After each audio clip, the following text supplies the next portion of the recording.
மச்சினி யாரும் இல்லை.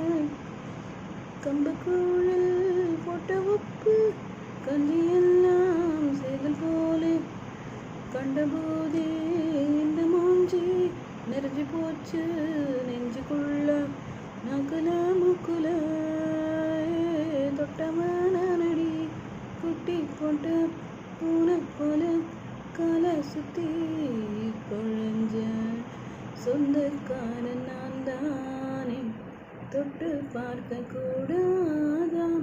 கம்மா தண்ணி வெத்தும் போதும் திருவிடுவோம் அம்மம்மா. நீச்சல் எல்லாம் சொல்லித்தாரே நீயும் கொஞ்சம் அம்மம்மா. நிலா கரை அடிச்சாலும்